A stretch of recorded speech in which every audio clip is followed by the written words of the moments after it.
obviously you probably write a documentary or maybe a full-length film about what the past 3 years have been like.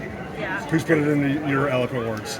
Yeah, I mean, well, 2023 was a great year. Like, first time competing on the college scene. Honestly, kind of like improved by nearly 10 meters, so that was like a crazy kind of start, a real start to my career.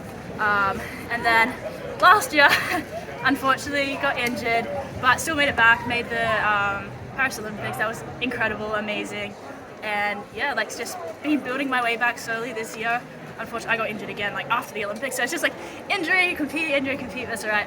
I feel like we're super healthy now. Like finally building. Got a season's best. Like it's the furthest I've thrown since 2023. So really good start to like really good end to the like collegiate season and my collegiate career. And a great start to keep building for the international season. How did it feel to see 71 meters again? As you said, first further throw in 2 years. Yeah, I mean, it was nice to like obviously get a season's best, get 71. But I mean, I want a PB, so I'm not happy yet. So I'll just keep working at it, keep building. So I'm excited to see what's to come. Knowing how this meet went for you last year, is it the emotion right now? Is it relief, redemption, excitement, all of the above? A lot of relief. I feel like I can breathe again. Yeah, obviously fouling out last year, it's not what I wanted. And like there's a lot of memories that come with that, a lot of emotions that come with that. But I mean, kept my cool, just like went out there and just take it one throw at a time, no matter what happens. And I prepared myself for that, and yeah. So coming into this one, what was the most important thing, either for you to keep telling yourself or for you to hear from Coach Babbitt to just kind of stay relaxed, stay out of your head coming back here? Well, I feel like my number one cue or my number two cues were like relax and have fun, and just like kind of, I don't know, the last like 2 days I've kind of just found a lot of peace and a lot of acceptance, and like whatever happens, like happens, and I just have to accept that, and really just go out there and throw and have fun, and like that's all I can do. Like there's nothing more I can do than that. You mentioned relief. When did that relief start to set in? I mean, when I got my first throw in, that helped. I know it wasn't like a great mark, but just like it not going into the cage, it was really nice. And then I feel like when I threw 71, that's like, okay, yeah, no, we're good. And then, I mean, I really wanted to build from there. Unfortunately, didn't line the one I wanted up, but that's all right. Just got to keep going for it. 2 significant achievements today. I don't know how significant you will find them, so that's why I asked. Only, much like Mark did, only athlete to ever win for 2 schools. Only athlete to ever win in non-consecutive years. Okay. What, if anything, do those achievements mean to you in collegiate history? I mean, I kind of just want to go out there and do my best. Like, end of the day, whatever comes with that, comes with that. But, like, it's just, like, it's me versus me. Every time I get into that circle, whether it's training, whether it's a competition, whether it's NCAAs. So, end of the day, it's, like, it's cool, I guess. But, again, I just want to throw far.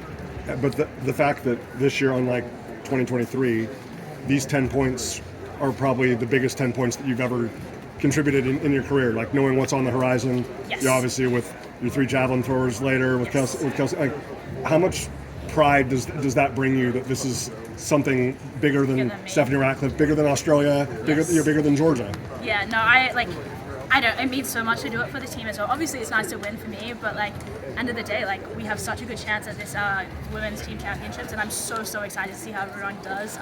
We got an incredible team, and it's so nice to like. I feel like there's a little bit of extra pressure being the first person. I'm like, okay, I have to go out there. I have to do my job first, like kickstart everyone else, like get everyone else into like a good mood, like just to go out and do their thing. So it definitely means a lot to do that for the team.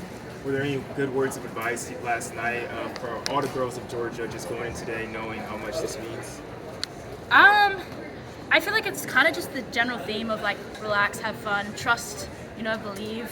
And I think we've all been in big situations before, like the whole women's team, and I think we're ready for this. Like we won SECs. Like I think we have a better chance to win the nationals than the SEC championship just because of the depth. So I think the fact that we did that at SEC is like we can do it again now. So I think we all know that and we're all ready for that. Knowing last summer how you were just building so good, eventually got yourself qualified for Paris, coming out of this meet, now it seems to be you're in a better spot than you were last year. How excited does this get you as a springboard for the rest of the summer? Yeah, I mean, last year was stressful. That was so stressful, like especially with what happened here. Like this was such a huge meet for me. Like obviously it's a B-level meet, and then to like get no mark, and I'm like, I was kind of relying on that to qualify for Paris, and so I just had to go and like do my thing around Canada, and we did it. But now I'm in so much of a better position. Actually, just like I've done some bigger meets against some big girls, got that experience against them as well. Like it's not just a point game. It's like, okay, let's compete against the big girls like outside of the major championships to prepare me for that, so I can actually go and like let's go do something at the majors, not just be there to compete. Stephanie, for people that may not understand, like you were already a champion before you arrived in Athens. Mark was as well. Liana's, one of the all-time. But what is it about Coach Babbitt, like that people might like that can take like somebody who's really good and make them great, or someone who's already elite and make them among the best in the world? I mean, I guess he has so much experience with so many different athletes at like such a high level, and I think there's not many people like in the US or in the world, throws coach-wise, that like have that sort of experience, that wisdom, and that's willing to kind of put aside their like ways. I feel like often like sometimes coaches like have their set ways and they like to do that. I feel like Babbitt is so flexible. He's really coaching athlete specific, like it's not a cookie cutter kind of process, and I think that's so huge, especially like obviously in sport you have injuries and you have to work around that, and he's so great at just like modifying and like making it super individualized so we can be prepared for every competition we have. Thank you. Congratulations. Great job, Steph. Thanks for the time.